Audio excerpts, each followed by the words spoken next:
Muito bem, iniciamos aqui ou reiniciamos o estudo do nosso livro dos Médiuns, né? Primeira parte, noções preliminares. Nós estamos no capítulo 3, tratando do método, e vamos dar continuidade a partir do item 22. Me dá só um instantinho, pessoal, por favor. Muito bem, voltando, né? Vânia me lembrou aqui que nós não terminamos o item 22, o item 21. Então a gente faz aqui uma recapitulação breve, que nós estamos tratando do método, que é um capítulo especial que Kardec elaborou para todos nós, tratando da forma como se conversar, como se discutir a doutrina espírita com as mais diversas categorias de pessoas que têm interesse em ouvir falar do espiritismo.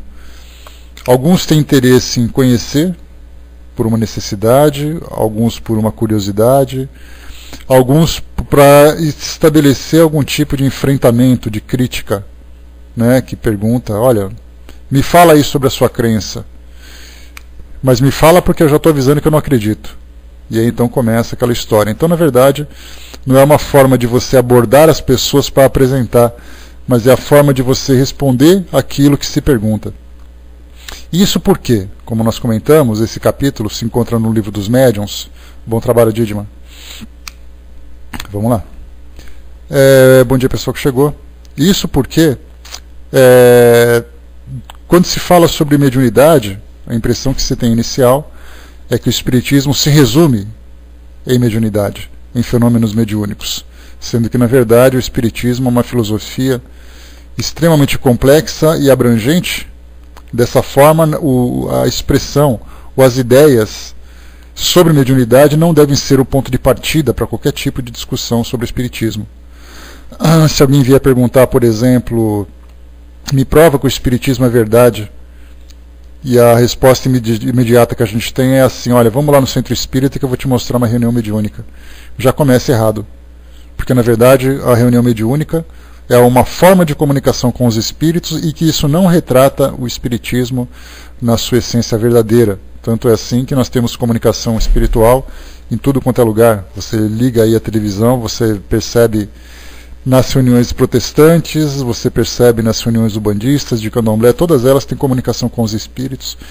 E na verdade elas estão longe de serem a doutrina espírita. Então esse não é o argumento correto. Então aqui Kardec faz para nós, apresenta para nós aqui alguns argumentos, algumas ideias a respeito desses debates que acabam surgindo no decorrer das nossas convivências, né, despertando a atenção das pessoas sobre a doutrina espírita. Ele fala então que a primeira classe das pessoas que aparecem, que surgem, primeiras são aquelas que são materialistas, né? São ateus, classificam que a existência é apenas uma consequência da natureza e que a partir do momento em que o corpo físico é destruído, o indivíduo simplesmente deixa de existir, a sua consciência apaga suas lembranças, sua história, sua memória. E esses muitas vezes são por sistema, como Kardec coloca, que não adianta o que você fale, não adianta o que você apresente, sempre vai negar, porque é uma posição dele, de negação. Ele diz, eu não acredito e não há nada que você fale que vá fazer com que eu mude de opinião. Essa é a primeira parte, o primeiro materialista que ele coloca para nós. A segunda, que é o que a gente vai rever agora, desde o início aqui, filhinha, do 21, tá? A segunda classe de materialistas, muito mais numerosa, compreende o que os são por indiferença, e podemos dizer, por falta de coisa melhor. Já que o materialismo real é um sentimento antinatural. Então, muitas vezes, por não ter o argumento correto e por não ter uma crença que seja para essa pessoa, que seja para ela algo que convença ou algo que atenda às suas necessidades, e normalmente nós temos ali que as religiões sempre apresentam os seus dogmas, sempre apresentam a sua história, e cada pessoa busca, por uma necessidade especial, uma resposta para as dificuldades ou para as experiências que vem vivenciando. E muitas vezes, buscando apenas no racional aquilo que diz respeito aos seus interesses, as religiões tradicionais normalmente são descartadas, né, pela história, pelas fantasias, pela forma figurativa como as ideias são transmitidas. Então isso não serve para absolutamente nada. Então, nesse caso, o que nós temos aqui são pessoas que, por falta de coisa melhor, por não terem uma religião que atenda àquilo que eles desejam, acabam optando em não acreditar em absolutamente nada. E nós temos ali grande parte da população hoje que é assim.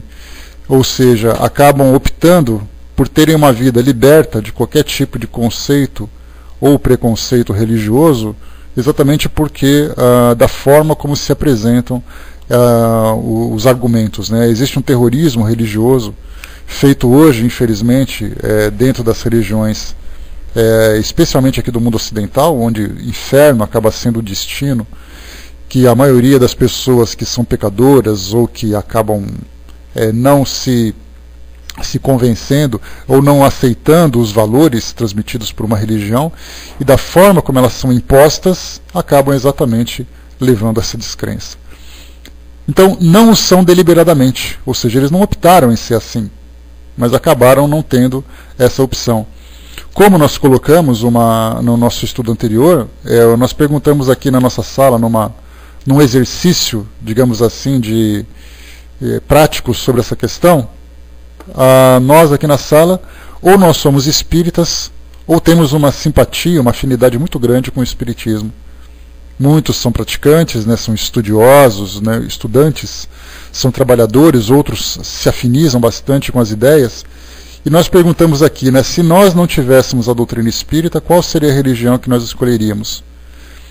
Aí nós chegamos aqui à conclusão que uns escolheriam as filosofias orientais, outros optariam por não ter religião nenhuma, apenas a prática da gnose, né, que é a crença em Deus sem nenhuma relação com outra religião, outros teriam outras opções. Então vemos assim que, no nosso caso, se não tivéssemos a doutrina espírita, qual seria exatamente o caminho religioso, espiritual que nós escolheríamos? Então cada um seguindo um caminho diferente. Então hoje, no mundo é assim. Você pergunta para alguém, a maioria das pessoas que se dizem, por exemplo, né? Qual é a sua religião? Eu frequento aquela religião, mas você é praticante? Não, não sou praticante. Sou dessa ou daquela forma, vivo dessa ou daquela forma. Vou quando dá, vou quando eu posso, vou quando me convidam, mas eu não tenho interesse em praticar. Então, na verdade, embora as pessoas se rotulem com algum tipo de crença, na verdade, a sua prática acaba sendo exatamente uma prática materialista. Porque, embora leiam e até de certa forma acreditem em alguns dogmas, em algumas ideias espiritualistas, não colocam isso em prática e vivem sem nenhum compromisso com essas ideias espirituais. Então, é exatamente o que nós colocamos, né? Se nós fizéssemos esse exercício, cairíamos na mesma situação. Então, nós fizemos as nossas escolhas. Muitas pessoas não têm escolhas para fazer ou não desejam fazer escolhas. Daí, então, optam em viver sem nenhum tipo de preocupação com relação à sua essência espiritual. Então, não o são deliberadamente. E o que desejam é crer, pois a incerteza os atormenta. Sentem uma vaga aspiração do futuro, mas esse futuro lhes foi apresentado de uma maneira que sua razão não pode aceitar, nascendo daí a dúvida e, como consequência da dúvida, a incredulidade. É mais ou menos o que a gente vê hoje, quando no cristianismo, vamos falar do cristianismo, que é exatamente a religião que diz respeito, né, à nossa realidade, né, fala de judaísmo, fala de religião islâmica, religião hindu, isso não é da nossa competência, né, a gente fala daquilo que a gente conhece. Então hoje nós pensamos assim, quais são os ensinamentos transmitidos pelo cristianismo?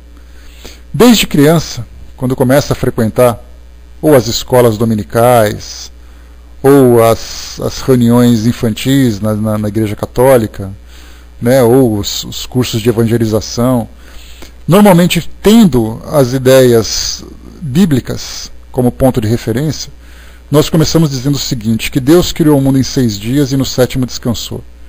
No 6º dia ele criou um boneco de barro, soprou as narinas, deu vida a esse boneco, fez com que ele adormecesse, tirou uma costela e nasceu a mulher.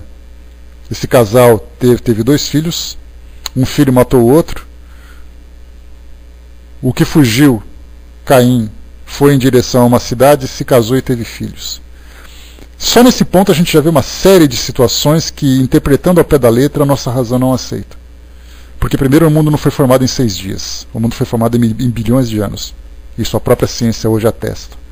Adão e Eva como sendo ali os 2 primeiros homens, os 2 primeiros seres do nosso planeta, também é algo que a nossa inteligência não concebe, principalmente sendo formado com um toque de mágica do jeito que foi.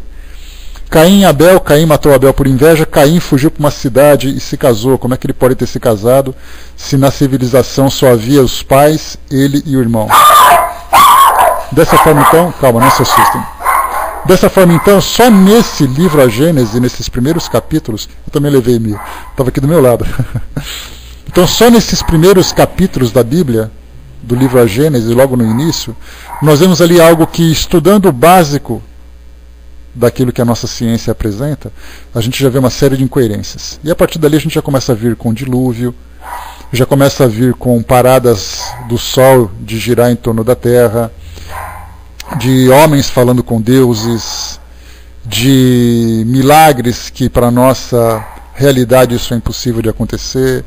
Enfim, nós começamos a encontrar uma série de pontos. Quando as religiões se baseiam, se sustentam por essas crenças, e a nossa realidade intelectual mostra que isso é impossível de acontecer, essas religiões perdem credibilidade, por mais filosóficas que elas sejam e por mais profundos que sejam os valores morais que ela apresente. Então, por um dogma, nós sabemos, são ideias que são incontestáveis, ideias que são intocáveis. O dogma, por exemplo, que nós podemos apresentar, é que Jesus foi concebido através da fecundação de Maria através de um anjo. Não houve comunhão sexual entre ela e o esposo. E aí então, quando você diz que Maria engravidou virgem, isso é um dogma. As igrejas evangélicas, a Igreja Católica aceita isso e é incontestável. Não se pode questionar. Se você não aceita esse dogma, você então não pertence a essa crença. Essa, por exemplo, é uma delas que nós colocamos. Tá? E além também a mesma coisa com relação à criação do mundo e tudo mais. Pelo fato das pessoas hoje terem muita informação, os irmãos dele, Vaninha, eles já foram concebidos naturalmente. Tá? Foi Jesus em especial, por ser Deus encarnado, essa também é um dogma da Igreja Católica. Jesus é Deus, também é um dogma. Então, dessa forma, nós percebemos que essas ideias, hoje você tem documentários, você, quando jovem, criança, liga um Discovery, liga um National Geographic, liga um The History Channel, muitas informações. As escolas hoje oferecendo informações sobre as mais diversas áreas do conhecimento. E essas informações, trazidas com um toque científico, com um tom científico, acabam entrando em choque com as suas crenças espirituais. Por isso, então, como foi colocado aqui para nós, surgem muito dúvidas, sentem uma vaga aspiração do futuro, mas esse futuro lhes foi apresentado de uma maneira que sua razão não pode aceitar, nascendo daí a dúvida e, como consequência da dúvida, a incredulidade. Então acaba sacrificando todo o conteúdo moral de elevação espiritual por causa dos dogmas que são apresentados. Deixa eu voltar aqui um pouquinho em cima. Armando colocou em cima: não existe espírita não praticante, pois ele sempre tem de agir no seu dia a dia. Talvez o praticante de outra religião seria pelos rituais. Eu acho que a gente pode colocar um não espírita não praticante, Armando, mas a gente poderia colocar assim como simpatizante do espiritismo. Talvez seja assim o termo, a expressão mais correta, porque ele se simpatiza com as ideias espíritas, mas ele não trabalha, ele não pratica. E Kardec vai falar sobre isso daqui a pouquinho também. Ele vai colocar isso nesses grupos de pessoas que se aproximam do espiritismo por curiosidade, por querer enfrentar, ou seja, parecido. A gente vai falar um pouquinho sobre isso daqui a pouquinho. Bom dia, pessoal que chegou.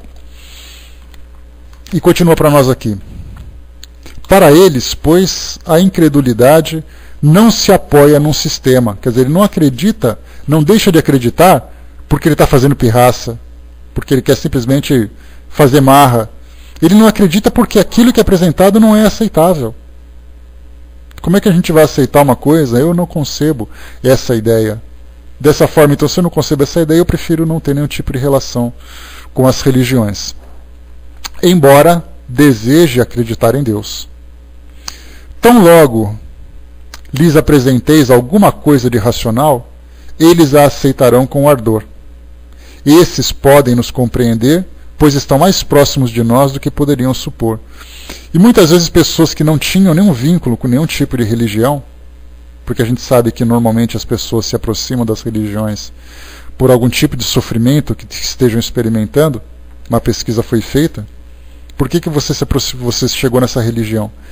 E grande parte das pessoas era de pessoas que precisavam de algum tipo de ajuda espiritual. Daí então as religiões têm esse objetivo.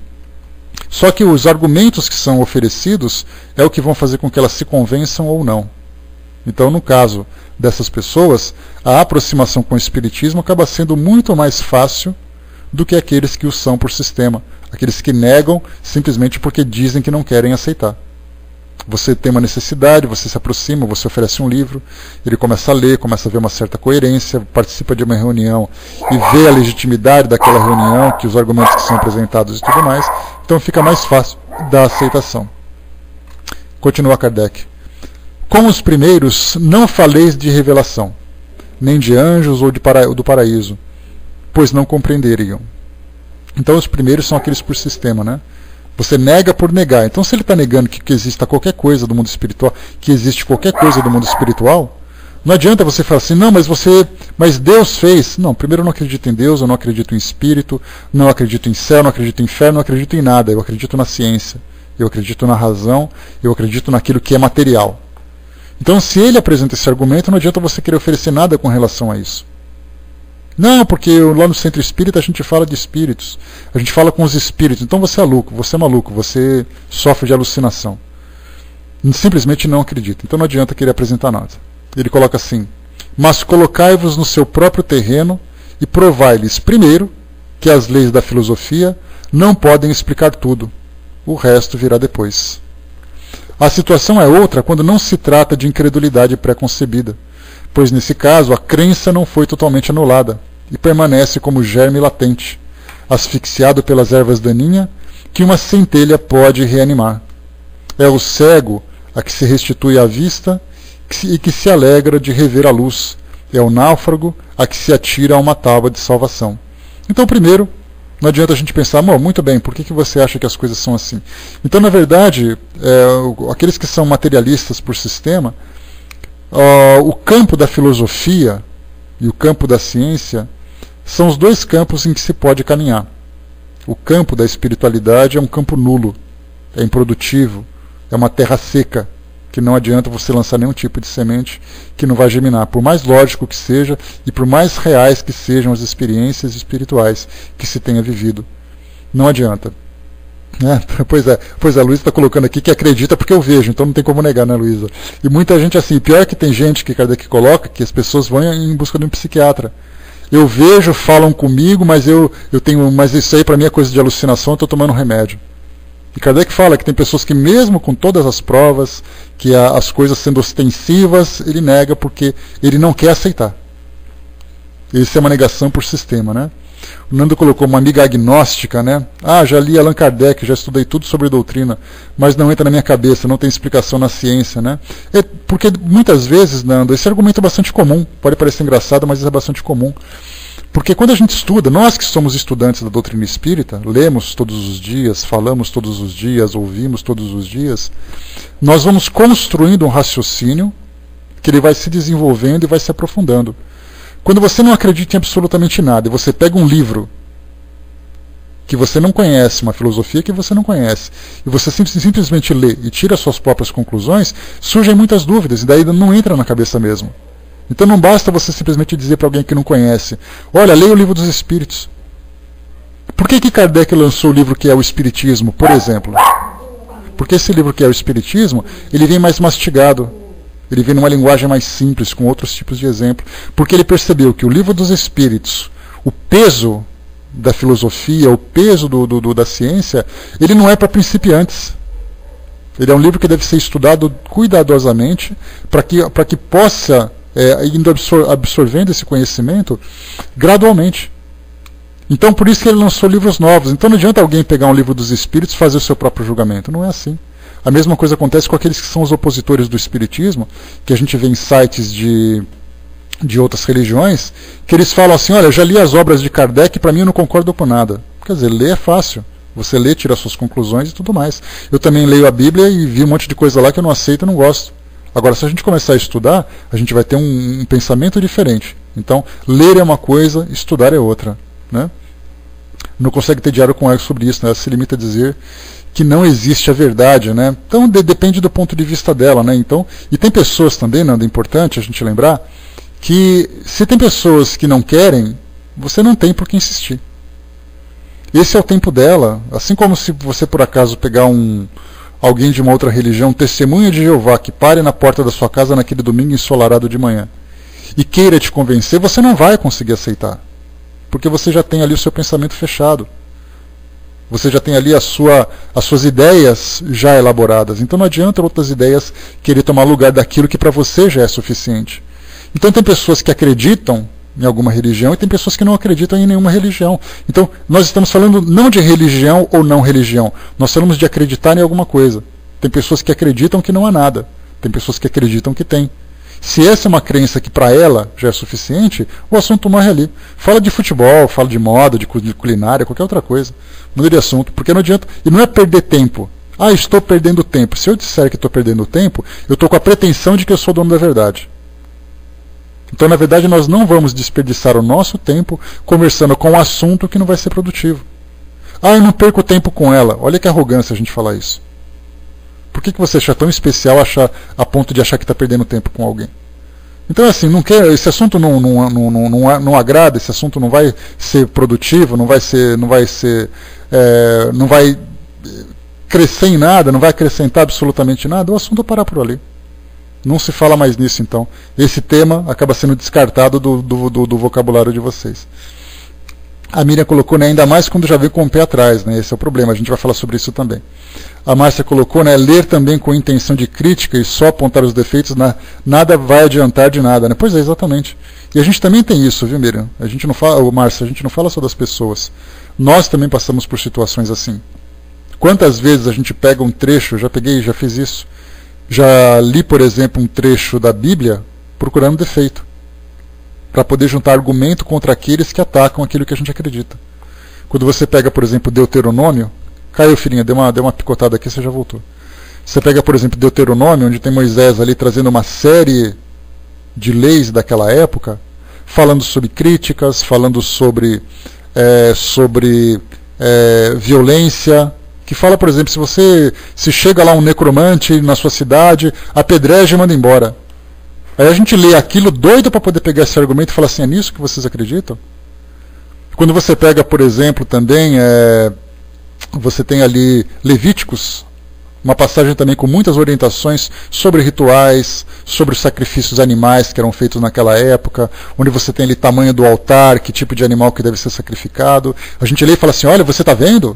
Depois você fala mal da Umbanda, você fala mal das religiões que fazem sacrifício a animais, mas na própria Bíblia tem isso. Então, na verdade, a gente vai com uma ideia pré-concebida procurando o defeito, que é da nossa natureza. Em vez da gente enaltecer aquilo que a gente acredita, a gente tenta destruir aquilo que os outros acreditam para justificar as nossas crenças. E é equivocado dizer isso, pensar dessa forma. Então nós temos que fazer o quê? Você tem que ler aquilo que te interessa, se você tem o direito de estudar aquilo que os outros fazem. Mas se você vai com o espírito armado, certamente você já vai de uma forma equivocada. A Osterfal colocou também, só em a pessoa acreditar já é um passo para a compreensão, já é o início da semente, né? Morder colocou para nós, né, quando alguém já está predisposto a não aceitar uma palavra, nada o fará aceitar, né, pois essa pessoa já vem com convicções, mesmo que equivocadas, né? Devemos sempre ter em mente, ter uma mente aberta e lógica para absorvermos somente o que for realmente tocante, né? Cada pessoa formula suas próprias crenças, formula suas próprias ideias. E nós precisamos respeitá-las por isso, porque também nós desejamos o respeito. Só que se num debate nós percebemos que não vai além daquilo que já foi proposto, nós estamos, na verdade, criando ali uma barreira muito grande para que as relações se desenvolvam fora do campo religioso. Nós percebemos que religiões sempre trouxeram, na história da humanidade, conflitos sanguinários, no passado e no presente. Recentemente nós tivemos ali os atentados terroristas sustentados por crenças religiosas.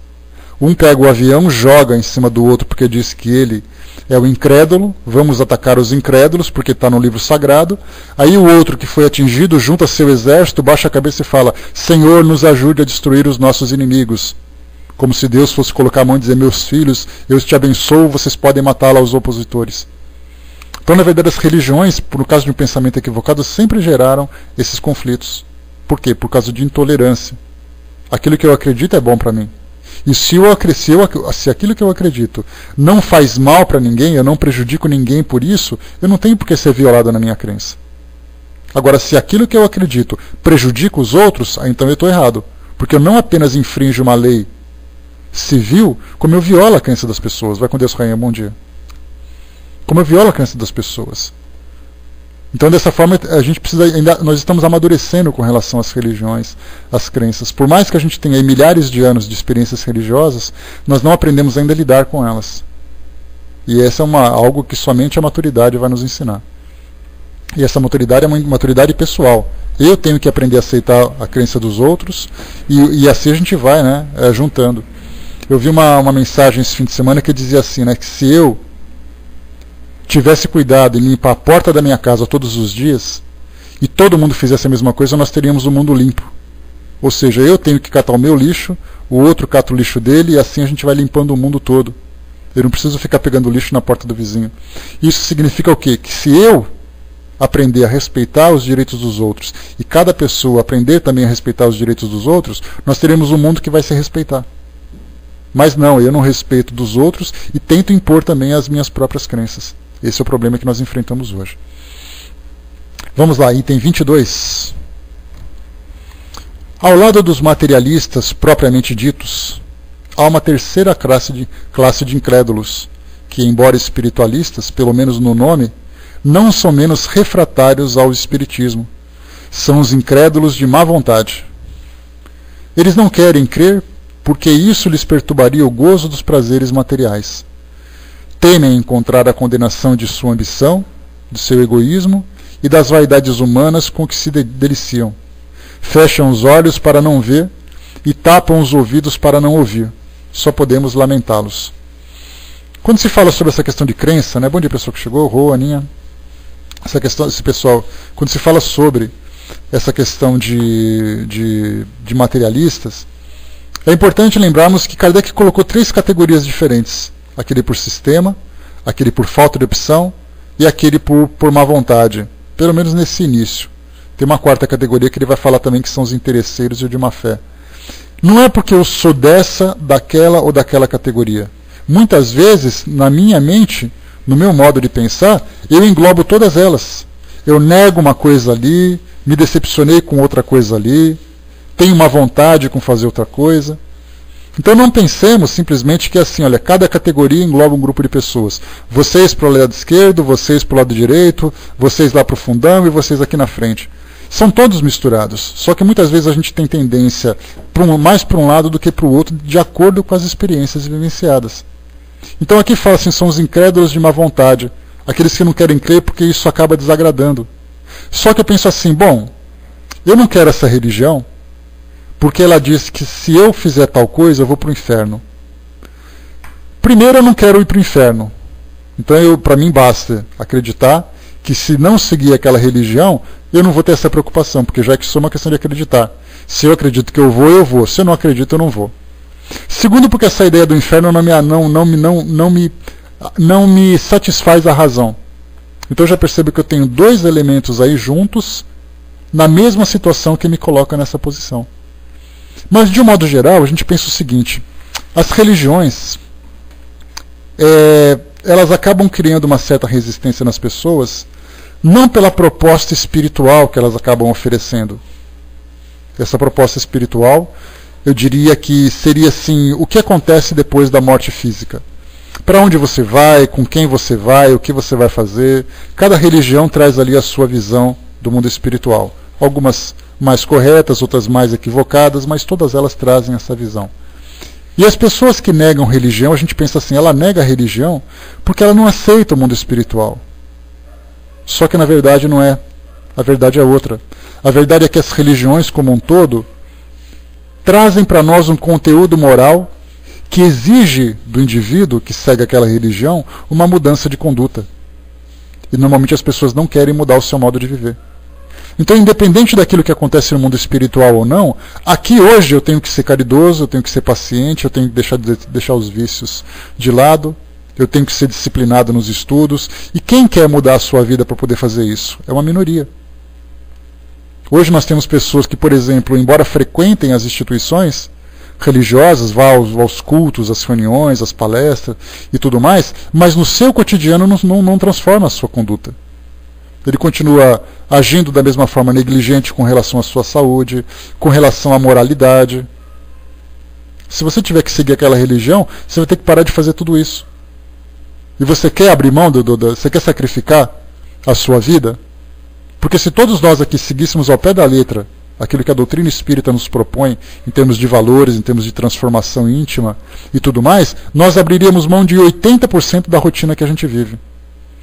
Porque nós não poderíamos falar mal de ninguém, não poderíamos assistir. Eu digo não poderíamos, não porque isso é uma proibição, mas porque isso, nesse caso, provocaria um choque dos valores que a gente alimenta.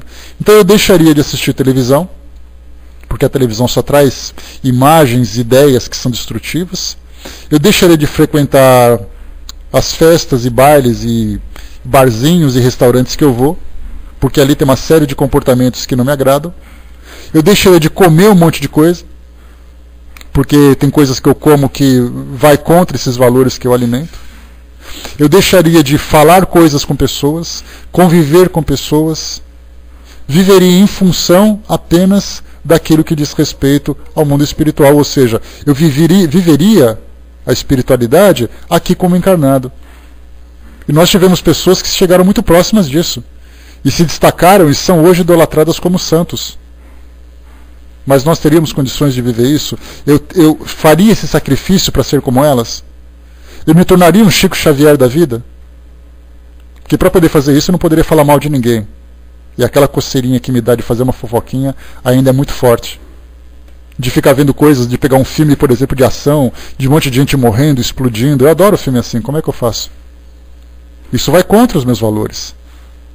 Daí então eu penso assim, olha, mas se é para poder abrir mão de tudo isso e viver esse tipo de vida, eu prefiro ficar com as minhas coisas. Eu vou dando uma maneirada aqui, vou tentando não comer carne com frequência, vou tentando não ir naquele ambiente de vez em quando, tento diminuir a frequência naquele ambiente. Então eu vou dosando o meu modo de viver, para que não seja tão destrutivo, mas eu ainda prefiro ficar com eles, do que abrir mão de tudo isso para poder viver em função de uma visão espiritual. Então essa na verdade é uma dificuldade, é uma barreira que a grande maioria das pessoas que são refratárias a alguma religião enfrentam. Não é sobre as ilusões, a gente acha que é isso. Ah, mas você deixa de acreditar naquela religião porque ela fala do inferno. Não é isso, é porque você vai ter que fazer um monte de coisa diferente do que você faz. Só que se por acaso você não encontra nenhuma religião que aceite o seu modo de viver, preguiça moral, Miriam, exatamente. E aí então, se por acaso eu não tenho opção para que alguma religião que aceite o meu modo de viver, então eu prefiro não acreditar em nada. Então são os incrédulos de má vontade. Mais uma vez, eles não querem crer, porque isso lhes perturbaria o gozo dos prazeres materiais. Eu adoro comprar coisa. Só que o consumismo vai contra os princípios do desapego.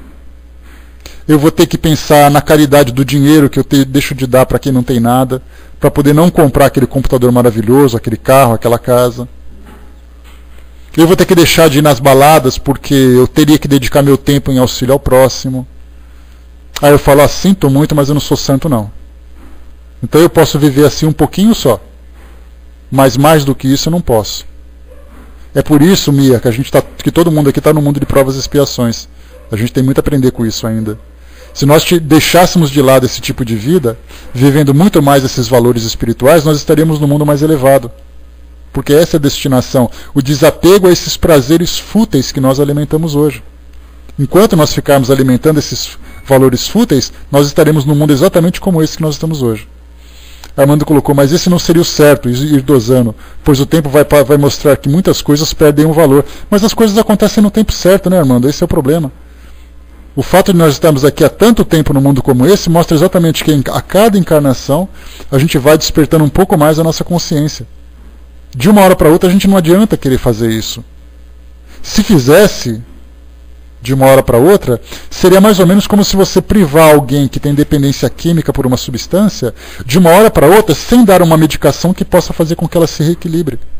Ela entraria numa crise de abstinência que ela seria levada à loucura. Nós seríamos assim. Para ter uma ideia, quer ver? Imaginemos que todos nós hoje fôssemos transferidos para o mosteiro e para um convento. Os meninos para os mosteiros e as meninas para o convento. Sem shopping, sem televisão, sem contato na internet, e a gente ia ficar o tempo todo trabalhando e rezando. Como é que seria a nossa vida? Só ia ter gente pulando a janela, fazendo buraco para poder fugir, gente batendo cabeça na parede. A gente não tem condições de fazer isso, de viver uma abstinência dos prazeres do mundo. E eu não estou falando assim de você ficar lá preso no mosteiro, não. De você ficar realizando atividades apenas de reflexão e elevação espiritual. Simplesmente isso. Ninguém está falando assim para você fazer coisas que fogem à realidade. São atitudes simples. A gente não consegue ainda. É algo muito. Nós temos uma tendência muito forte ainda a essas sensações que o mundo oferece. Daí então que a gente vai aos poucos modificando essa conduta. Mas isso não se dá através da violência contra as nossas tendências. Isso na verdade vai de acordo com o nosso esclarecimento. Desculpem. De acordo com o nosso esclarecimento. Eu vou percebendo que tem coisas que são mais importantes do que outras. Eu vou então decidindo, olha, eu não quero mais fazer isso, eu não quero mais ir para aquele lugar, não quero mais usar essa substância, não quero mais me alimentar dessa forma, não quero mais me comportar desse jeito, convivendo com pessoas. Eu vou percebendo aquilo que é bom e aquilo que não é. Então a natureza não dá saltos dentro daquele jargão que a gente sempre conhece. Tudo depende do quê? Da vontade e do esclarecimento. Eu sei o que tem que fazer. Aí eu aplico a vontade de fazer e então eu vou decidir no caminho que eu quero seguir. Só que pela fraqueza moral que nós temos ainda, a grande maioria se torna incrédulo das questões espirituais por ter má vontade de não querer abrir mão desses prazeres. Seguindo aqui para nós, item 23. Armando colocou, né? Eu parei de fumar há 4 anos, mas ainda hoje tenho vontade, mas vejo que o fumo não me convém. É exatamente isso, quer dizer, vontade, não é assim aquela coisa que eu sempre falei para vocês, os espíritos mais elevados, eles não são espíritos que simplesmente se transformaram em santos, em anjos de uma hora para outra. Eles são espíritos que conseguiram dominar as suas tendências. Eles dominam as fraquezas, têm força de vontade para se conduzir. A gente pega, por exemplo, Bezerra de Menezes, que é um espírito de grande envergadura aqui presente entre nós. Ele é um espírito destituído de todo tipo de tendência inferior. Certamente na sua intimidade tem ainda algumas reações que querem se manifestar. Mas ele diz assim, não quero fazer. Eu não vou fazer porque isso é errado. Eu não quero agir dessa forma. Então, na verdade, ele toma decisões sobre as suas vontades. Ele já tem domínio sobre essas tendências. E nós ainda temos essas fraquezas e deixamos escapar muitas delas. Mas tudo acontece aos poucos. Gradativamente, pacientemente. A gente sabe, nós, por sermos espíritos imortais e termos a eternidade pela frente, tudo vai no seu devido tempo. Todo mundo passa, Márcia, constantemente por esse tipo de experiência. Principalmente para nós, que decidimos assim, não, essa é uma filosofia que eu quero. É uma filosofia que me agrada, é uma filosofia que me faz feliz. Então eu vou tentar não fazer as coisas. Só a tentativa já é o esforço que a gente demonstra, já é um primeiro passo.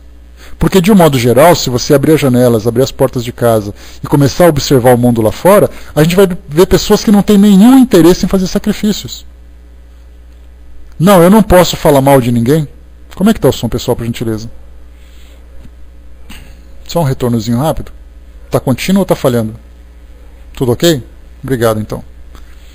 Então a gente olha, você pergunta para alguém lá fora, escuta, você está disposto a não falar mal de ninguém, a não ser agressivo com ninguém, a deixar de usar essas substâncias? As pessoas vão olhar para você com aquela risadinha sarcástica e falar, você está brincando, né? É claro que não. Eu não quero fazer. Então, na verdade, essas filosofias de vida que cada religião oferece são filosofias que são muito difíceis de serem seguidas. Mas a partir do momento em que você decide viver como elas, já é o primeiro passo para o seu crescimento pessoal. E isso diz respeito a mim. Se eu quero fazer e as pessoas não querem, eu fico com o meu problema de sacrifício e elas ficam com o problema delas de não se sacrificarem. E assim a gente vai vivendo, cada um crescendo por si mesmo. O Osterfall colocou, né, orar não salva ninguém. A mudança de atitudes perante os mesmos, né, nós mesmos e ao próximo, é que nos aproxima cada vez mais da perfeição, que não é ainda deste mundo, né? Sim. Claro que a oração nos fortalece, mas é ajuda-te que o céu te ajudará. Quer dizer, faça a sua parte, que o mundo espiritual fará a parte dele. Se eu não tenho vontade de fazer, ou se eu tenho vontade de fazer alguma coisa, os espíritos vêm e nos incentivam, nos estimulam para o melhor e para o pior. Se eu quero fazer o bem, a caridade, eu terei uma legião de espíritos dizendo, vai que a gente te ajuda. Se eu quero derrubar alguém, vai ter uma outra legião de espíritos dizendo, vai que a gente te ajuda. Então somos nós que tomamos a iniciativa. Eles nos inspiram, mas a iniciativa é nossa. A Márcia colocou, me policio muito, né? Às vezes até fico triste comigo, mas me cobram, mas depois melhoram, né? É a questão da nossa consciência melhor. A gente tem que saber respeitar os nossos limites, né, Márcia? Todos nós temos um temperamento, todos nós temos uma personalidade, todos nós temos uma forma de conduzir as coisas, que de repente nós somos forçados a fazer coisas que fogem da nossa natureza, que muitas vezes nos provocam um choque íntimo. Então a gente tem que saber trabalhar isso tudo, né? Não é algo que aconteça de uma hora para outra. A minha colocou, eu gosto do espiritismo, gosto de estudar sobre, né? Mas sei que é muito difícil mudar radicalmente, né? Acredito que eu mudaria um cadinho só nessa encarnação, né? Porque acho muito difícil. Todo mundo se propõe a mudar um pouquinho de cada vez. Essa que é a parte mais interessante, né? Cada um pouquinho de cada vez, um passo de cada vez, sem mudanças radicais, que nós não somos capazes ainda de fazer isso dessa forma, tudo aos poucos, gradualmente. Vamos lá então. Como Kardec coloca, só podemos lamentá-los, né? Ou só podemos nos lamentar quando nós também nos misturamos com essa leva. Item 23. Filhinha, pode colar, por favor? Vamos lá? Somente para lembrá-la, falaremos de uma quarta categoria, a que chamaremos de incrédulos interesseiros ou de má fé. Estes sabem muito bem o que há de certo no Espiritismo, mas o condenam ostensivamente por motivos de interesse pessoal. Nada temos a dizer deles, nem a fazer com eles.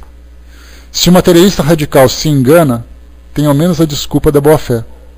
Podemos corrigi-lo, provando-lhe o erro. Neste último, há uma determinação contra a qual se esboroam todos os argumentos. O tempo se encarregará de abrir os olhos e lhe mostrar, talvez à sua própria custa, onde estavam seus verdadeiros interesses. Porque, não podendo impedir a expansão da verdade, eles serão arrastados pela correnteza, justamente com os interesses que pensavam salvaguardar. Infelizmente, nós temos ali seitas que são fundadas por pessoas que oferecem aquilo que as pessoas desejam, oferecem aquilo que as pessoas precisam. Elas precisam de um consolo ilusório, oferecem aquilo, porque infelizmente é aquilo que elas buscam. Então, quando você se encontra no desespero, qualquer argumento que te iluda, que te mude o seu modo de pensar, já é o suficiente. Daí então as seitas são criadas, mesmo sabendo que aquilo é equivocado. E chega uma hora, como se diz num pensamento interessante, quando você diz várias vezes uma mentira, ela se torna uma verdade. Quem disse isso foi Goebbels, que foi lá o chefe da propaganda nazista. Uma mentira dita muitas vezes se torna uma verdade. E muitas vezes nós temos ali pessoas que inclusive acreditam nas próprias mentiras que criaram. Então, na verdade, sabem o que é certo, mas percebem que aquele caminho, aquela ideia é muito mais agradável, muito mais interessante. E esses, infelizmente, vão despertar à custa de muito sacrifício depois, porque vai ter que reconstruir aquilo que ajudou a destruir, com as próprias intenções, conscientemente do que fazia. Então, o que Kardec coloca para nós é que nada podemos dizer deles, nem a fazer com eles. Então, cada um, né, segue ali a sua própria consciência. No item 24... além dessas categorias de opositores, há uma infinidade de variações. entre as quais se podem contar os incrédulos por covardia, que terão coragem quando verificarem que os outros não foram prejudicados, os incrédulos por escrúpulo religioso, que o ensino esclarecido fará ver que o Espiritismo se apoia nos próprios fundamentos da religião e respeita todas as crenças, tendo como um dos seus efeitos despertar os sentimentos religiosos dos descrentes, fortalecendo-os nos vacilantes. Os incrédulos por orgulho, por espírito de contradição, por negligência, por leviandade, etc, etc. Então, Kardec aqui abordou, na verdade, as pessoas que se opõem ao pensamento espírita. Desde aquele que não acredita em nada além do mundo espiritual, a aquele que acredita em outras ideias, mas se opõem porque acreditam que as suas verdades são mais verdadeiras do que as verdades dos outros. Então temos ali vários incrédulos de vários tipos. Né? A gente não fala da descrença na religião, descrença na doutrina, nos valores que a doutrina propõe. No item 25, vamos avançar aqui. Não podemos esquecer, essa é a parte interessante, não podemos esquecer uma categoria que chamaremos de incrédulos por decepção. Abrange os que passaram de uma desconfiança exagerada, de uma confiança exagerada à incredulidade, por terem sofrido desilusões. Assim, desencorajados, abandonarão tudo e tudo rejeitaram. São como aqueles que negasse a boa-fé por terem sido enganados. São ainda as consequências de um estudo incompleto do Espiritismo e da falta de experiência. Aquele que é mistificado por espíritos, geralmente, é porque ele fez perguntas indevidas ou que eles não podiam responder, ou porque não estavam bastante esclarecidos para distinguir a verdade da impostura. Muitos, aliás, só veem o Espiritismo como uma nova forma de adivinhação e pensam que os espíritos existem para ler a Buena Dicha. Buena Dicha é o termo que Kardec que se usava muito naquela época, quando as ciganas diziam assim: vem cá que eu vou ler a sua sorte. Então Buena Dicha é essa leitura da sorte que se fazia que se faz até hoje, né? E que as pessoas acreditam que o Espiritismo também tem esse objetivo, que você vai numa reunião mediúnica, vai conversar com o espírito para ele dizer o seu futuro, para ele falar sobre a sua sorte ou as suas maldições, né? Ora, os espíritos levianos e brincalhões não perdem a oportunidade de se divertirem à sua custa. É assim que anunciarão casamentos para moças, honrarias, heranças e tesouros ocultos para os ambiciosos e assim por diante. Disso resultam frequentemente desagradáveis decepções, de que o homem sério e prudente sabe sempre se preservar. Né? Então o que a gente vê aqui, né, não necessariamente, Mordê, sabe por quê? Hoje nós vemos, eu fiz uma pesquisa já há algum tempo sobre a exposição do Espiritismo na mídia. Né? Inclusive é o site que, se vocês quiserem fazer aquela visitinha básica, só para vocês verem o conteúdo, está aqui, ó. Deixa eu pegar aqui para vocês. Está aqui, ó, www.espiridige.net/mídia. E eu fiz assim uma pesquisa de todos os programas que tem na televisão, cinema, sei lá, tudo que diz respeito à mídia, revistas, que falam sobre a exposição do Espiritismo. E aí nós percebemos que não é apenas a comunicação com os entes queridos que são o que desperta o interesse das pessoas, mas, por exemplo, cirurgias espirituais, vários programas na televisão de reportagem, na Rede Globo, no SBT, na Bandeirantes, falam sobre isso. Com relação a manifestações espirituais, a aparições, a efeitos físicos, essas coisas. Sobre a vida no mundo espiritual, principalmente com o lançamento do filme Nosso Lar, com os livros de André Luiz, né, de Chico Xavier e tudo mais. Né? Então a gente vê assim que não é apenas as pessoas que vão ao Espiritismo por isso. Muita gente se aproxima do Espiritismo com esse objetivo também de curas e tudo mais. Claro que grande parte, né, das comunicações com os espíritos, né, é o que mais desperta. As pessoas vão em busca, né, perder um ente querido, querer uma psicografia e coisa e tal. Mas são vários os temas que atraem as pessoas. Só que exatamente esse é o problema. As pessoas não vão pela filosofia, elas vão ou elas vão para Não acessou o link o que, Luiz, exatamente? Não apareceu para vocês aí? Sim, o Sandra, Padre Marcelo, da Igreja Católica. Uhum. Deu certo o link para vocês aí, né? Então, assim, o problema é que as pessoas, quando elas se aproximam da doutrina espírita, elas se aproximam com interesses particulares, com interesses específicos. Então, assim, eu vou para ter essa comunicação, eu vou para obter essa cura, eu vou para tal objetivo. E a filosofia em si, que abrange toda a vivência do indivíduo, acaba ficando em segundo plano. Então, se eu vou a um centro espírita buscar uma comunicação de um ente que desencarnou, e eu não sou atendido nessa minha necessidade, o espiritismo para mim não presta. Ah, mas eu já fui 10 vezes lá no centro e não veio nenhum espírito falar comigo. Então para mim o espiritismo não serve. Como se esse fosse apenas o objetivo. Tinha um vizinho cuja esposa estava com câncer num estado terminal. E ele foi fazer uma cirurgia espiritual. Pouco tempo depois a esposa desencarnou.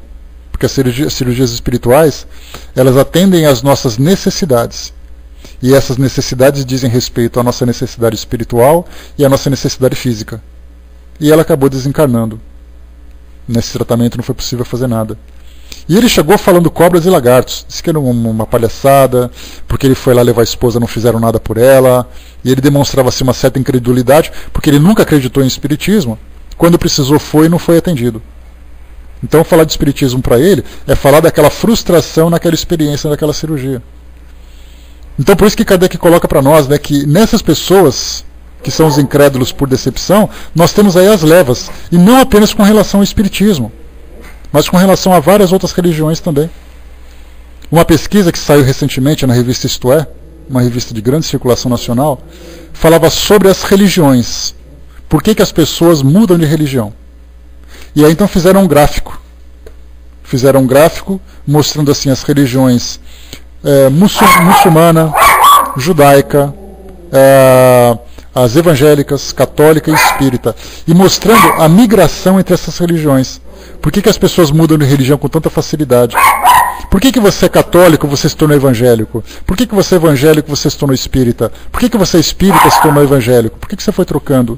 E foi mostrando exatamente que as decepções que cada pessoa teve para atender às suas necessidades não foram atendidas, elas então foram buscar atendimento em outro local. Ah, eu fui no centro espírita, não me atenderam, então eu virei evangélico. Ah, eu estava indo na missa lá e o padre me falou umas coisas que eu não achei que era interessante, não sei o quê. Me transformei na religião islâmica. Então as decepções, na verdade, existem em todas as crenças. Ou por defeito daqueles que passam as ideias daquela religião, ou por causa da pessoa que não entende o objetivo, a proposta daquela religião. E aí então ela se decepciona. Né? Mulher colocou lá em cima também, sim, todos são espiritualizados, mas muitos não admitem por seguir doutrinas, né? Pois é, porque não é a ideia que se passa, e o efeito positivo da mídia na divulgação do espiritismo é fazer com que todo mundo entenda os pontos estudados pelo espiritismo. E o ponto negativo da exposição do espiritismo na mídia é passar pedaços daquilo que é a verdadeira doutrina. Então você acredita que é só aquilo, então você corre para poder fazer aquilo lá. Você passa uma reportagem, passou até no National Geographic, uma reportagem sobre João Berbel, um médium que faz cirurgias espirituais na cidade de Franca, aqui no interior de São Paulo. Você assiste um documentário como aquele, você olha para a sua família, João de Deus lá em Abadiânia, você tem aqui em Atibaia, em São Paulo, também tem um outro médium que faz cirurgias espirituais e por aí vai. Você está ali, você não acredita em nada. A sua religião não te ajuda. Frei Luís, lá em Jacarepaguá, no Rio de Janeiro. Então tem vários lugares aí interessantes. Lá em Santa Catarina também tem outros centros e tudo mais. Aí então você está ali na sua família. Está na sua vida. Sua religião é aquela religião meia boca, né? Você vai de vez em quando, você vai ali por uma questão de convenção social. Bom trabalho, André. Você vai ali para uma convenção social, por um comodismo, por uma simpatia. Na hora que a coisa pega, que a coisa aperta, você assiste a um programa como esse. Alguém da sua família, você está passando por um problema de saúde, e você fala, olha, eu estou no desespero, eu vou onde eu posso ser atendido. Aí você corre para a Abadiânia, você faz as suas economias, pega e corre para lá. Chega lá, ele faz uma cirurgia, você fica olhando desconfiado, já que você não conhece, não o espiritismo, você não conhece a relação com o mundo espiritual.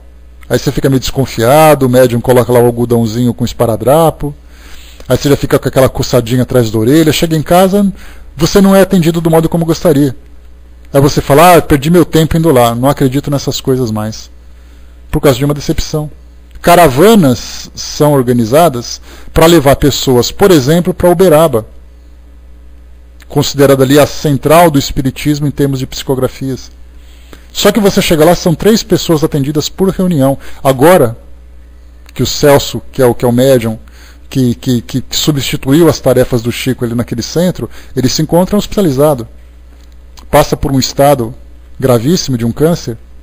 Não, pelo que eu saiba, não tem prestado mais nenhum tipo de atendimento, é um outro médium que vai para lá. Agora é que as coisas complicaram então. Aliás, coloquem em suas preces Celso de Almeida Afonso, né, um grande trabalhador da doutrina espírita, passa por uma situação bastante delicada de saúde. E há uma preocupação muito grande ali com os familiares, com os amigos e tudo mais, né? Então, você pega e vai para Uberaba. Chega lá, você não é atendido. Você vai uma vez, você vai 2 vezes. Você fala, olha, não quero mais saber disso porque lá ninguém me atende. É uma decepção que você se sentiu. E quem de nós não teve decepções daquilo que nós precisávamos? A Glo colocou para nós, não é verdade que os espíritos só conseguem escutar os nossos pensamentos e não nossas palavras? Eles escutam, a maioria dos espíritos só escutam palavras. Porque eles estão tão condicionados ainda à fala, ao verbo, ao som, que eles só acreditam quando você fala. Mas os espíritos que já estão ambientados no mundo espiritual, eles podem ler os seus pensamentos sem necessidade de palavras. Mas a maioria dos espíritos ainda materializados, ainda precisam da palavra. Eles pensam assim, eu tenho que ouvir o que você está falando. Mas eles não se dão conta ainda que eles podem perceber o seu pensamento, captar o seu pensamento. Deixa eu voltar um pouco mais acima, que vocês fizeram algumas colocações aqui. Deixa eu ver aqui. Tá, o advogado colocou, né, depois você poderia explicar se o filme O Nosso Lar é realmente aquilo ou há um pouco de ficção, né? A gente lembra inicialmente, né, advogado, que as descrições que são trazidas por André Luiz nos trazem uma visão do mundo espiritual que acaba sendo, por um lado, endossadas, né, informações que são endossadas por outros médiums, e por outro lado ainda desperta ainda uma certa desconfiança pela forma como as coisas são relatadas, né? Então já tivemos comunicações dos espíritos disseram, as descrições de André Luiz estão corretas. Por outro lado, né, olha, aquilo que foi falado entra em conflito com a codificação espírita. Então é uma questão ainda de estudos, né? Pela minha parte, da minha perspectiva, aquilo é real, talvez não com tanto detalhes, né, porque é uma questão de percepção do próprio espírito. E o filme, na verdade, é um filme, embora seja ali baseado no livro, lembrando, ele é baseado no livro Nosso Lar. Então ele não foi feito por uma empresa que é espírita, não foi feito por uma produtora que é espírita.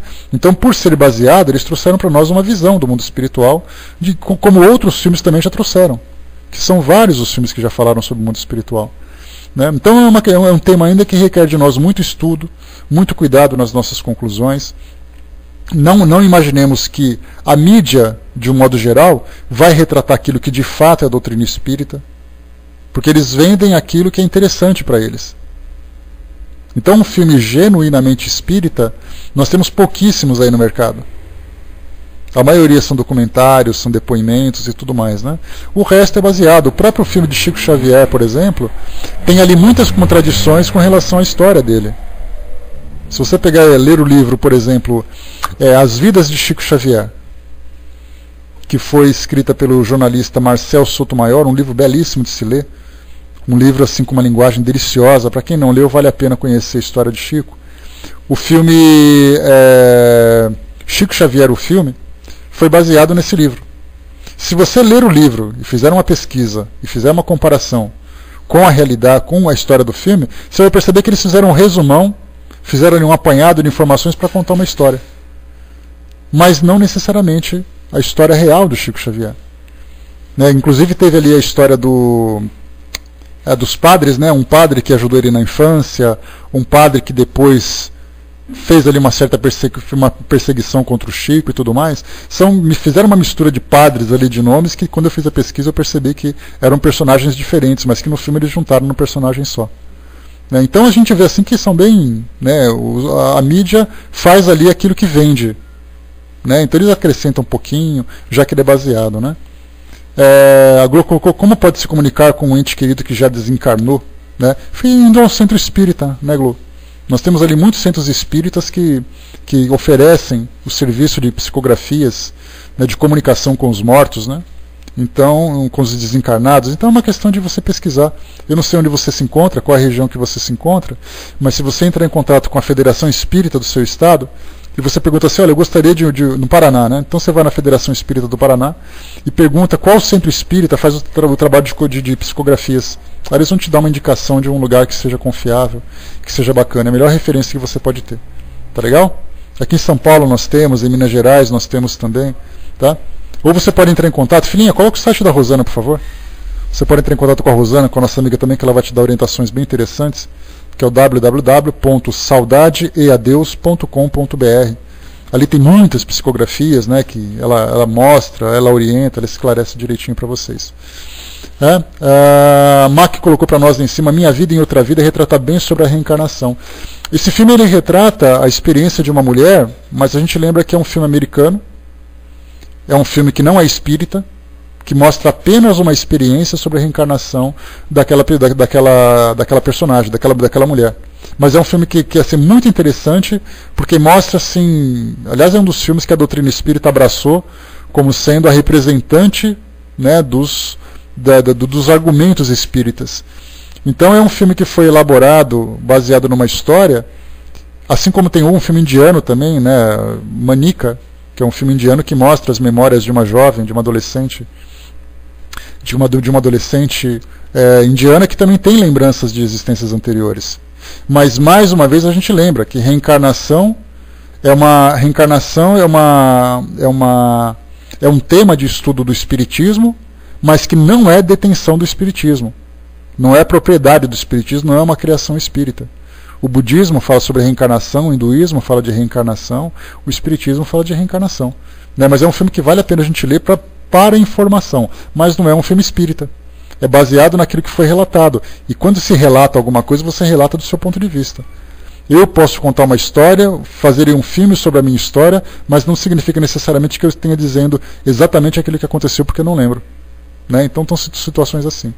Proibido colocou para nós apenas uma mensagem espiritual baseada no livro, jamais refletindo a realidade e a verdadeira situação espiritual, que é muito mais complexa, né? É a visão de André Luiz a respeito daquilo que aconteceu, como outros espíritos já trouxeram também as suas experiências sobre o mundo espiritual, que algumas vezes é até bastante diferente de André Luiz. Morder colocou para nós, né, na boa, né, de que adianta reencarnar se você esquece tudo, sendo assim você deixa de ser você e se torna qualquer outra pessoa. Aí que está a interpretação equivocada que a gente faz, Morder. Porque quando você fala de reencarnação, você esquece dos fatos, mas você não esquece das experiências. Esse que é o ponto importante. Você pode não lembrar onde você viveu, com quem você viveu ou o que você fez, mas a sensação, a intuição do certo e do errado continua te acompanhando. E por isso que você escolhe aquilo que você faz por tendência, mas você sabe que é errado, aquilo que você escolhe como certo, porque você sabe que é o certo. Então, na verdade, a gente guarda a experiência. Porque se você se lembrar, de que adianta reencarnar se você esquece tudo? Se você se lembrasse do que você fez na encarnação anterior em termos de erro, se nós nos lembrássemos, nós seríamos bombardeados por avalanches de culpas. Avalanches de sofrimento, as pessoas lembrariam do que você fez, você se lembraria do que as pessoas fizeram, você se lembraria do que você fez, e isso seria um tormento para todos nós. A gente não conseguir dar um passo à frente porque ficaria aquela culpa o tempo todo atrás. Você errou, você errou, você errou. Então, na verdade, assim, o que vale para nós são os valores que nós desenvolvemos a partir daquelas experiências. E esses valores continuam vivos. Isso que é o mais importante para nós. Né? Deixa eu ver aqui. O Armando colocou o filme Ghost. Mostra mais a realidade de acordo com a doutrina, principalmente na cena do metrô. É que o nosso lar mostra mais aquilo que o espírito viveu aqui no mundo físico, né, Armando? O Ghost não mostra a realidade do espírito após o seu desencarne, após o seu desprendimento do mundo físico. Então ele mostra para nós uma visão do mundo espiritual interessante, mas do espírito aqui ainda vinculado ao mundo físico. E depois, quando apareceu aquela luz no fim do túnel, ele foi para algum lugar. Que lugar é esse? Ali a gente já não tem mais conhecimento, porque o filme não aborda essa questão. Né? Então é isso que. Então cada filme procura mostrar um aspecto interessante de uma situação que o espírito vive, assim como o Sexto Sentido, assim como os outros, né, que são outro filme que é outro filme interessante também. Então mostra assim o espírito aqui, Agora, lá do outro lado, aí já requer mais informações, aí que fica a complicação. Deixa eu ver mais aqui. Estamos aqui nesse plano para recuperarmos nossas passagens e erros cometidos com pessoas, as quais temos o direito de perdoar ou ser perdoados, sem sabermos o porquê das coisas, né? E não apenas com relação às pessoas, mas muitas vezes com relação a nós mesmos. Muito daquilo que eu fiz, me prejudicando por escolha, fazendo alguma coisa ou deixando de fazer alguma coisa, fez com que eu criasse débitos comigo mesmo. E essa experiência hoje me submete a experiências que me faz eu voltar e refletir sobre aquilo que eu vivenciei. Então a reencarnação para nós é um planejamento extremamente complexo, com necessidades que nós muitas vezes não entendemos, que fazem escolhas por nós pelo fato de a gente não conseguir fazer ainda. Então é muito complicado. Por isso que eu falo para vocês, essas colocações que vocês estão fazendo na área de texto, elas são colocações muito reais dentro daquilo que a gente está estudando agora. De repente eu tenho 20 anos de estudos da doutrina espírita, posso colocar como sendo 7 anos de estudos constantes de doutrina espírita, mas 20 anos de contato. Nesses 20 anos muitas dúvidas eu tenho. E de repente muitas pessoas que surgem no espiritismo lançam uma única pergunta sem nunca ter estudado. E a resposta que você dá para ela não é uma resposta convincente. E por não ser convincente, ela diz assim, então eu não acredito em nada disso. Só que na verdade essas respostas são baseadas numa crença, numa convicção, numa certeza que precisa de muito tempo para ser construída. A gente tem que ler muito para aprender, a gente tem que conviver muito para aprender, tem que ouvir muito, debater muito para você responder uma pergunta simples que se faz. Alguém diz assim, mas eu queria que você me falasse sobre a reencarnação, porque eu não acredito. Para você entender reencarnação, para aceitar a reencarnação, eu levei anos de leitura e de estudos. Porque não é só você acreditar, é você ter certeza. Porque eu gostaria de acreditar em reencarnação, que eu fui um príncipe na encarnação passada, eu sei que sofrimentos são os karmas que nos acompanham e tudo mais. Mas e para a gente poder elaborar essa ideia da reencarnação? Não é assistindo a um filme e nem tendo uma resposta. Então as pessoas muitas vezes chegam com dúvidas sobre temas relacionados com o espiritismo e querem que em poucas linhas, em poucos minutos elas sejam respondidas. Sendo que nós temos livros e livros e livros e congressos que são elaborados em cima daquela ideia. Não adianta eu querer convencer alguém de uma ideia que ela não tem ainda uma base para poder ter. Para poder entender aquele assunto, você precisa estudar muito ainda. Eu que estudei bastante, que gosto de estudar, tenho N dúvidas ainda na minha cabeça. Como é que eu vou chegar simplesmente com uma frase e convencer alguém que nunca estudou sobre doutrina espírita? Então não com relação apenas a psicografias, a cirurgias espirituais, mas até com dúvidas com relação à vida, às experiências, às situações que vivem, que ela não se conforma. Certa vez eu estava com um tio meu que é contador, estava aqui do meu lado no computador, a gente estava fazendo um trabalho com imposto de renda, com INSS, eu nem lembro disso. E ele parou assim, né, que a gente estava digitando e tal, e tem minha biblioteca aqui na frente do computador, com os meus livros, né? Aí enquanto a gente fazia umas contas, ele parou assim, olhou para os livros e falou assim, no que vocês espíritas acreditam? Quer dizer, no meio de um trabalho de contabilidade, ele me pergunta, no que vocês espíritas acreditam? O que eu poderia dizer para explicar para ele aquilo que eu acredito? Como é que eu vou dizer para ele assim, olha, aquilo que eu falo, é mais ou menos isso, né, Vaninha? Eu falei assim com algumas frases, porque a gente estava trabalhando, falei com algumas frases sobre isso, sobre aquilo que a gente acreditava, aí ele balançou a cabeça e falou assim, tá. E continua fazendo. Quer dizer, o que eu disse entrou num ouvido e saiu pelo outro. Porque explicar o que nós acreditamos não é simplesmente assim de uma hora para outra. Necessita de um estudo. E as pessoas não têm paciência. Daí geram as decepções. É como se eu chegasse numa mesquita, lá dos muçulmanos, chegasse para um sheik e perguntasse para eles, escuta, no que vocês acreditam? Na verdade ele vai me dizer assim, olha, faz o seguinte, participa com a gente de algumas reuniões, que aí você vai aos poucos absorvendo esses ensinamentos. Se alguém chegar para mim e disser assim, olha, no que vocês acreditam, vocês espíritas? Eu vou dizer para ele assim, olha, faz o seguinte, participa de algumas reuniões, de algumas palestras, leia esse livro ou esse livro aqui da minha prateleira, depois a gente volta para conversar das dúvidas que forem surgindo. É muito mais fácil do que chegar, queimar a roupa, dizer assim 3 frases, ele vai dizer, ah, que maravilha no que vocês acreditam. Eu acredito na reencarnação, ele vai dizer, aham. A gente acredita também que os espíritos falam com a gente. Ah, tá. Ou seja, foram frases lançadas que não abrangeu a complexidade do assunto. Daí então as decepções, as frustrações, aquela ideia incompleta, a insatisfação, que muitas pessoas acabam apresentando por não terem as respostas que precisavam. Né?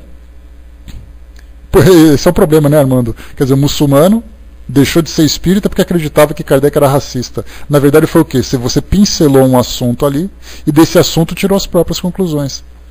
É falta de estudo, falta de entendimento, falta de compreensão da situação, falta de estudo histórico, que eu já falei para vocês sobre isso. Você tem que estudar história. Você está falando da França do século XIX. Você não está falando da França do século XXI. O pensamento era dominante naquela época e coisa e tal, então é muito difícil da gente tratar desse assunto. Glo colocou lá em cima para nós. Agora a gente vai ler aqui o texto de vocês para a gente poder concluir o nosso trabalho. Antes eu tinha dúvidas quanto ao espiritismo, como este e ao centro espírita onde eles cantavam e dançavam, né? Achava que tanto um quanto o outro era a mesma coisa, né? Na verdade não, né? Muito complicado. Mack colocou para nós, a lembrança do passado traria perturbações inevitáveis às relações sociais. O espírito renasce frequentemente no meio em que viveu e se encontra em relação com as mesmas pessoas a fim de reparar o mal que lhes tenha feito, ou mesmo de aprender, ou de ajudar, ou de se desenvolver, né? Não nos prendamos apenas à reencarnação no que diz respeito ao sofrimento, à dor, né? Se nelas reconhecesse as mesmas que havia odiado, talvez o ódio reaparecesse. O sentimento de antipatia já é um sinal, né, Mac? Aquele assim, ó, eu tenho uma antipatia por tal pessoa, não gosto daquela pessoa, aquela pessoa me incomoda. Se ela nunca fez nada, a gente tem que perguntar assim, mas como é que é a convivência de vocês e que tipo de relação vocês tiveram anteriormente? É aí que entra esses detalhes, né? De qualquer modo, ficaria humilhado perante aquelas pessoas que tivesse ofendido, né? Então, essa é a colocação de Kardec também. Morder colocou, né, mas o certo e errado é questão de construção de caráter, né? Para mim matar é errado, mas para um bandido é algo banal. É essa construção de caráter que as experiências reencarnatórias acabam construindo. Como é que você chegou à conclusão que matar uma pessoa é errada? Foi porque você abriu o dicionário, um livro e viu que era errado? Ou porque você viveu experiências entendendo que aquilo era errado? Então sistemas morais são temas que vão sendo construídos com o passar do tempo. Então você não se lembra do fato, mas você já sabe o que é certo e o que é errado. E é essa intuição que é resultado da experiência que a gente vivenciou. Eu cheguei a perguntar para os espíritos sobre isso, né? O pessoal que frequenta aqui a sala com assiduidade sabe.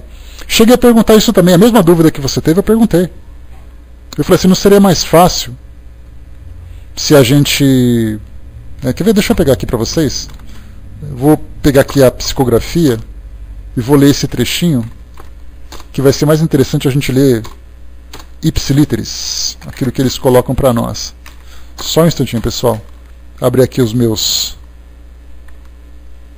alfarrábios. Só um instantinho. Deixa eu ver se está aqui. Está aqui, ó. Deixa eu abrir aqui a tela com vocês. Eu fiz essa pergunta e eu obtive essa resposta.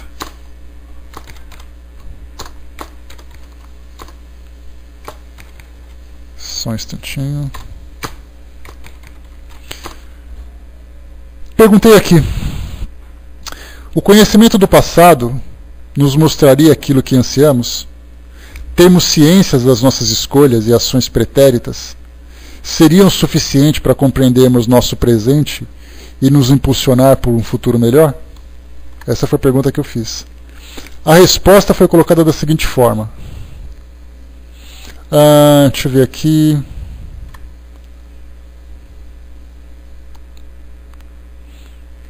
Ele coloca assim. Espera aí, que eu acabei me... É que a resposta aqui é grande. Eu tenho que achar aqui a resposta. Está aqui, ó.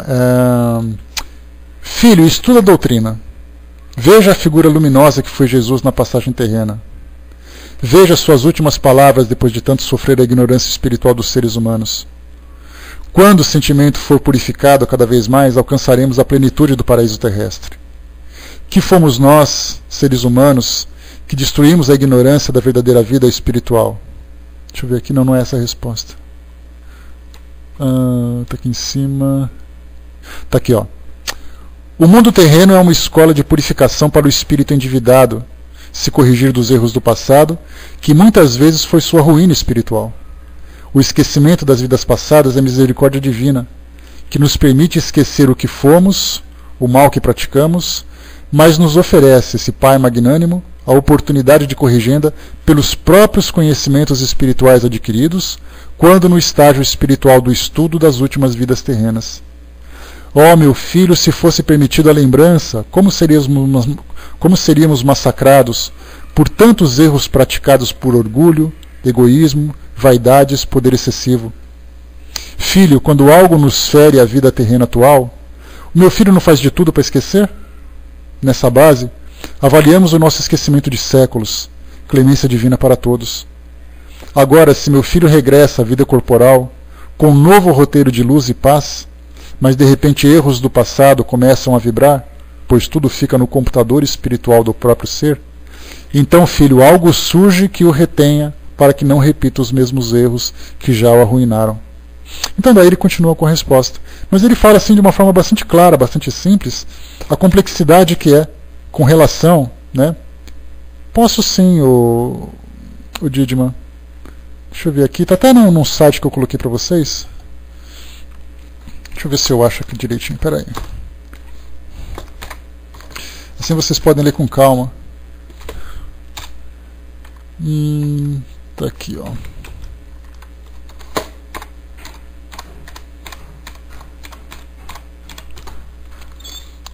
Não é aqui. Aguenta aí, só um pouquinho de paciência. Tá aqui. Eu tenho que pegar o endereço direitinho. Tá aqui, ó. Foi uma mensagem que eu enviei para um grupo mediúnico. Tá aqui, ó. Vocês podem ler na íntegra depois. Tá aqui, ó. www.virtual.espiridige.net/psicografia/HTM, tá? Não tem o L no final. E aí então dessa resposta vocês vão ter dúvidas que eu apresentei, que não são dúvidas que dizem respeito a experiências minhas, íntimas, mas são dúvidas pessoais que eu tenho a respeito das várias situações que a gente vai vivenciando, né? E isso tudo como resultado dos estudos que a gente faz. Você estuda, surge uma dúvida, você estuda de novo, surgem novas dúvidas e assim as coisas vão se aprofundando, né? Mia colocou lá em cima, ouvi alguém dizer que Kardec não era reconhecido na França. Kardec como espírita, né? Kardec como espírita, ele só era reconhecido dentro do meio espírita e dentro dos grupos que se interessavam em estudar o espiritismo, seja a favor, seja contra.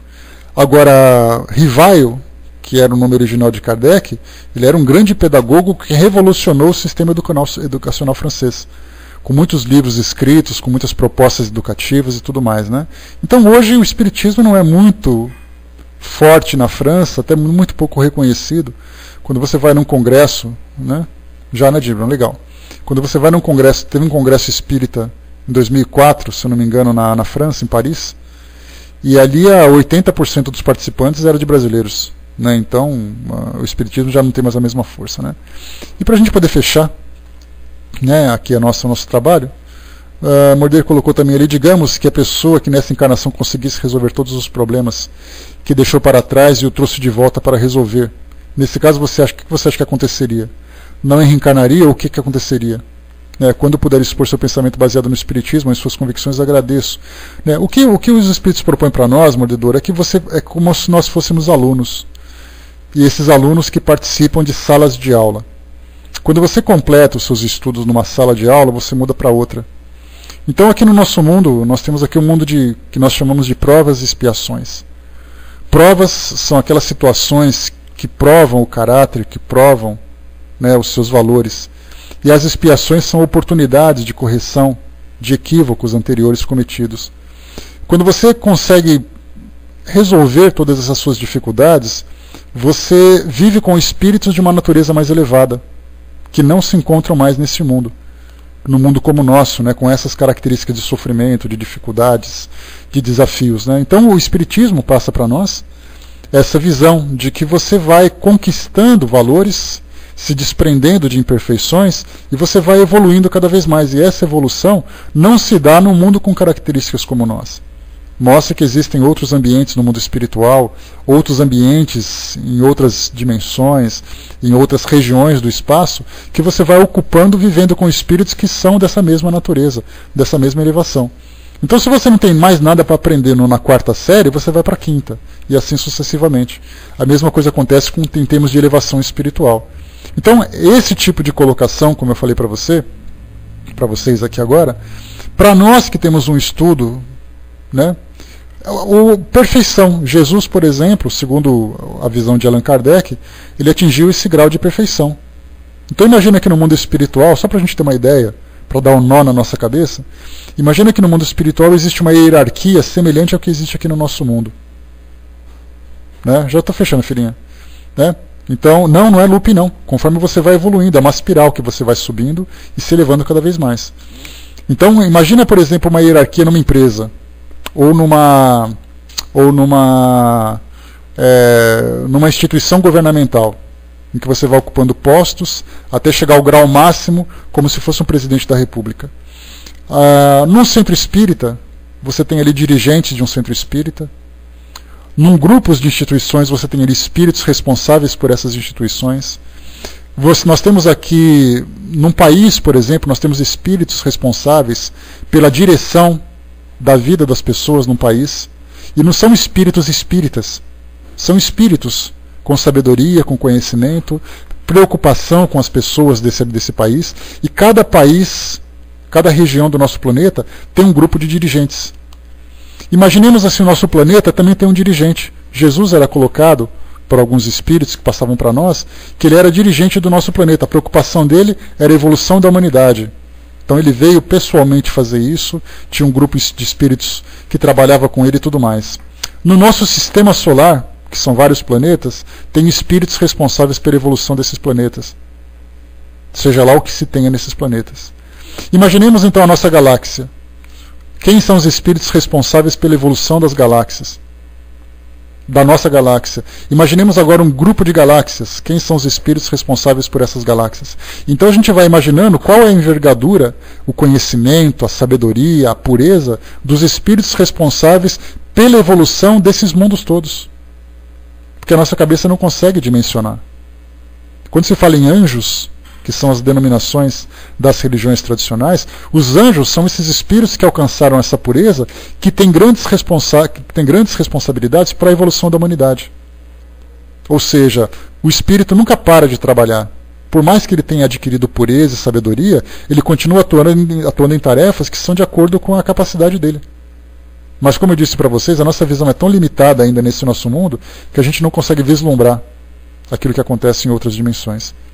E como eu falei para vocês, uma resposta dessa, para mim é muito simples, por todos os estudos que eu já fiz, por todas as ideias que eu já construí. Agora, jogar simplesmente assim, fazer com que vocês acreditem nisso, já é uma outra história.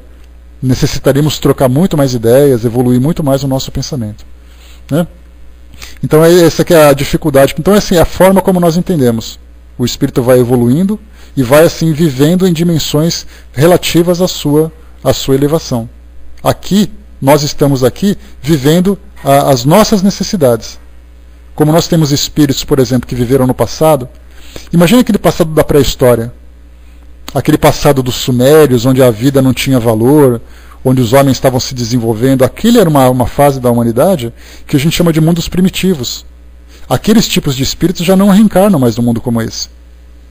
Porque seria incompatível a gente viver com espíritos com tamanha agressividade.